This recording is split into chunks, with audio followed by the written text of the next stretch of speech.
Supreme court ने ED को money laundering मामले में दी चेतावनी, कार्यशैली पर भी सवाल उठाए, साइंटिफिक सबूत जुटाने और अपना कार्य समय से पूरा करने की दी सलाह। सुप्रीम कोर्ट ने ईडी को मनी लॉन्ड्रिंग मामले में झकझोर कर दिया है और गवाह के बजाय साइंटिफिक सबूत जुटाने को कहा। सुप्रीम कोर्ट ने बुधवार 7 अगस्त को prevention of money laundering act के तहत प्रवर्तन निर्देशालय यानी ईडी की जांच पर एक गंभीर टिप्पणी की।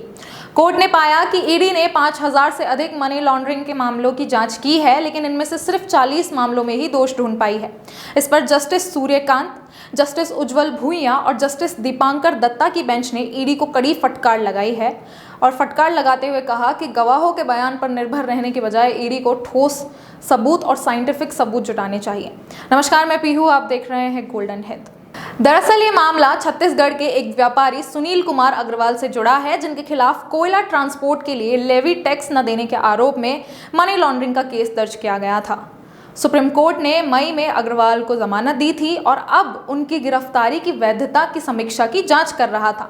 जब कोर्ट ने ईडी से पूछा कि क्या पीएमएल एक्ट की धारा 19 के तहत उनकी गिरफ्तारी उचित थी या नहीं, जिसको लेकर ईडी के पास कोई जवाब नहीं था। अब आखिर ये पीएमएल एक्ट की धारा 19 क्या है?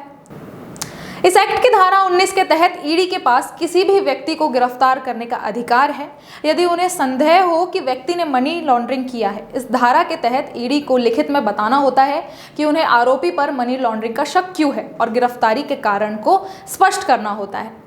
अब ईडी द्वारा अपना कार्य ठीक से नहीं कर पाने पर सुप्रीम कोर्ट ने ईडी से पूछा कि क्या उन्हें इन शर्तों को सही से पूरा किया है और बिना किसी ठोस सबूत के सिर्फ गवाहों के बयान पर निर्भर रहकर व्यापारी सुनील कुमार अग्रवाल को गिरफ्तार करना सही था।